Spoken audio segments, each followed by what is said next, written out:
샬롬, 반갑습니다. 복된 화요일 아침입니다.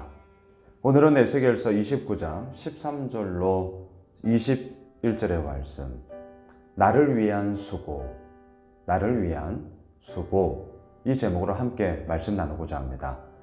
오늘 말씀은 크게 두 단락으로 나눌 수가 있습니다. 어제부터 우리가 보았던 애굽에 대한 내용이고요. 또 하나는 바벨론에 대한 하나님의 관점을 오늘 본문이 얘기하고 있습니다. 자, 첫째, 애굽. 어제 본문의 제목 기억나시죠? 갈대 지팡이였습니다. 이스라엘은 애굽을 의지하고자 했습니다.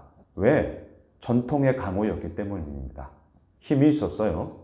나일강을 중심으로 하여서 발달된 문화와 그 문명의 힘, 그리고 그 강을 통하여서 얻게 되어지는 그 많은 이익들은 정말 애굽의 힘을 견고하게 세웠음이 분명합니다. 그래서 애굽이 뭐라고 얘기했습니까? 이 강은 나의 것이다. 내가 이 강을 만들었다. 아주 두로처럼 기고만장함 속에 그들의 교만이 넘치고 있지 않았습니까? 그런 애굽을 이스라엘이 의지했다는 거죠. 결론적으로 어떻게 되었습니까? 갈대 지팡이였다. 그 갈대가 꺾임으로 이스라엘의 어깨를 상하게 하였고요. 허리를 흔들리게 하였습니다. 아무런 힘이 되지 못하였더라. 그리고 그 애굽을 향하여서 하나님이 징계하는데요. 자, 13절 보세요. 주 여호와께서 이같이 말씀하셨느니라. 40년 끝에 내가 만민 중에 흩은 애굽 산을 다시 모아 내되. 자, 어제 본문에서도 40년의 방황과 40년의 황폐함이 이루어질 거야. 자, 40년 무엇이 오버랩됩니까? 이스라엘 민족의 출애굽 역사가 오버랩되지 않습니까? 이스라엘에게 이 광야 40년은 하나님의 함께 하신 매일마다가 하나님의 기적이었죠. 그들이 한 게 없어요. 온전히 다 주어진 거죠.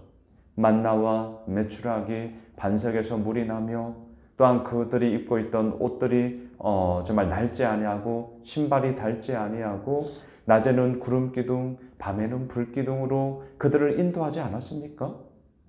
매일의 삶이 기적이었어요. 그게 이스라엘 백성들에게 40년의 놀라운 하나님의 역사였다면 애굽은 어떻습니까?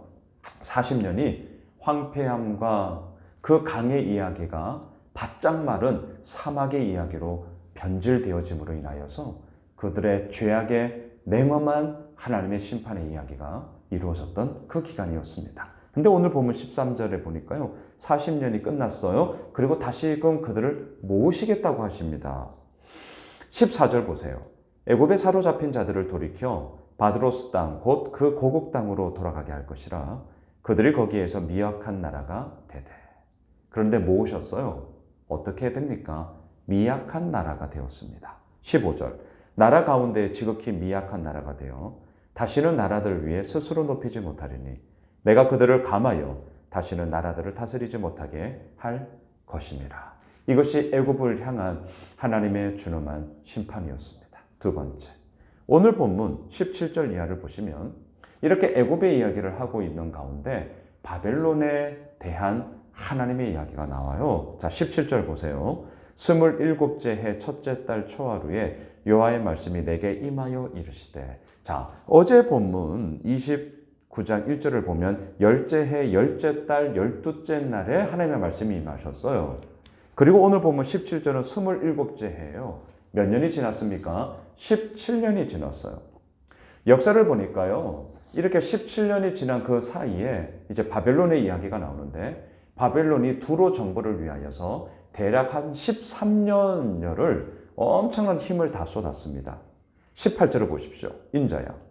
바벨론의 느부갓네살 왕이 그의 군대로 두로를 치게 할 때에 크게 수고하여 모든 머리털이 무지러졌고 모든 어깨가 벗어졌으나 그와 군대가 그 수고한 대가를 두로에서 얻지 못하였다. 예, 한 대략 13년여의 그 긴 시간 동안 두로 정벌을 위하여서 바벨론이 엄청난 수고로움을 치렀다는 거예요. 그런데 아무런 대가도 그 수고의 대가를 얻지 못했다는 거죠. 19절. 그러므로 주 여호와께서 이같이 말씀하셨느니라. 내가 애굽 땅을 바벨론의 느부갓네살 왕에게 넘기리니 그가 그 무리를 잡아가며 물건을 노략하며 빼앗아 갈 것이라. 이것이 그 군대의 보상이 되리라. 애굽을 이야기하면서 오늘 두 번째 왜 바벨론의 수고로움을 얘기하고 있는가? 두로에서 아무것도 얻지 못한 그 수고의 대가를 지금 징벌을 받고 있고 책망을 받고 있는 애굽이 바벨론의 보상으로서 드려지게 될 거다. 이 얘기를 하기 위해서요. 근데 중요한 게 20절이에요. 그들의 수고, 여기서 그들은 바벨론이죠. 바벨론의 수고함은 나를 위하여 한 것이다. 하나님을 위하여 한 것이다 라는 거죠. 그 대가로 내가 애굽 땅을 그에게 주었느니라. 주 여호와의 말씀이니라. 자, 저는 오늘 이 말씀을 통하여서 특별히 20절 이 말씀을 우리가 붙잡았으면 좋겠습니다. 나를 괴롭히는 게 있죠. 나를 괴롭히는 거. 바벨론도 이스라엘을 괴롭혔고요. 애굽도 이스라엘을 결국은 괴롭혔어요. 자, 나를 괴롭히는 게 있어요. 여전히 나의 마음을 불편하게 만드는 것이 있어요. 그리고 나의 마음을 아프게 하는 것도 있고요. 참 근심스럽게 하는 것들이 있습니다. 싫죠. 저도 싫어요. 자, 하지만 마냥 싫어. 이런 건 마냥 없으면 좋겠어. 이렇게 한다고 그게 없어지더냐? 아니요. 그 싫은 것들이 완전히 다 사라지더냐? 아니요. 자, 이것에 대해서 분명 우리의 마음이 아픔이 있고요. 불편이 있고요. 무거움이 있어요. 그러니까 싫다라고 얘기하는 거죠. 근데 마냥 싫어. 없어졌으면 좋겠어. 사라졌으면 좋겠어. 이러한 관점으로 치부해 버리지만 말고 오늘 이 본문을 통해서 참 어려운 얘기지만 저는 이렇게 한번 정리하고 싶습니다. 나를 괴롭히는 거, 내 마음을 아프게 하는 거, 내 마음을 불편하게 하는 거. 그것이 나에게 왜 있을까? 오늘 본문 20절처럼 바로 그것이 나를 거룩하게 하고자 하는 그리고 궁극적으로는 그 모든 모습을 통하여 하나님을 위하여 이루어지는 수고로움이다. 참 어려운 얘기입니다. 이렇게 말씀을 전하고 있지만 저 역시 싫어요. 그럼에도 불구하고 오늘 말씀이 우리에게 이걸 얘기하는 거죠. 지금의 내 삶 가운데 불편함이 있으시다고요? 마음에 무거움이 있으시다고요? 근심이 있으시다고요?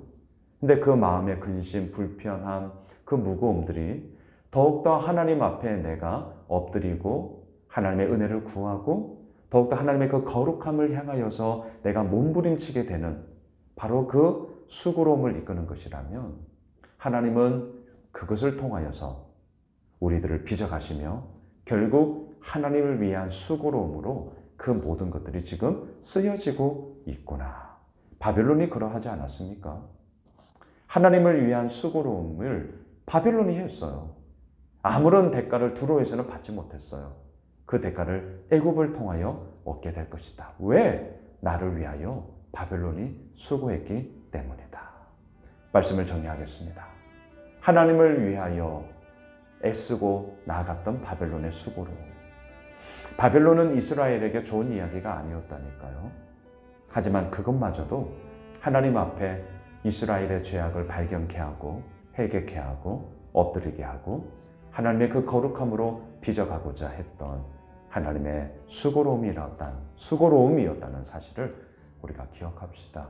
바로 오늘 화요일 한날을 우리가 살아가면서 아버지께서 이루어 가시는 그 놀라운 일하심 속에 오늘도 온전히 거하는 우리 모두가 되시길 주님의 이름으로 축복합니다.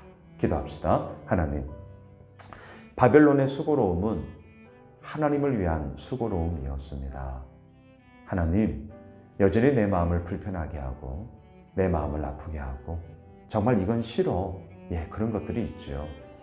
하지만 그러한 것들을 다 없애버리고 사라지게 만들고 그렇게 될 수도 없지만 오히려 그것들을 향한 나의 관점을 바꾸어서 이것이 있음으로 인하여 내가 더욱더 하나님을 의지하게 되고 하나님을 붙잡게 되고 하나님 앞에 엎드리게 된다는 사실을 우리는 인정하지 않을 수 없습니다. 이러한 모든 수고로움이 나를 거룩하게 만드는 하나님을 위한 수고로움이라는 사실을 알고 주님 앞에 오늘도 은혜를 구하오니 하나님 우리를 인도하여 주시고 주의 오른 장중에 붙잡아 주시옵소서. 예수님의 이름으로 기도드리옵나이다. 아멘. 우리가 가지고 있는 기도 제목 붙잡고요. 계속해서 기도합시다.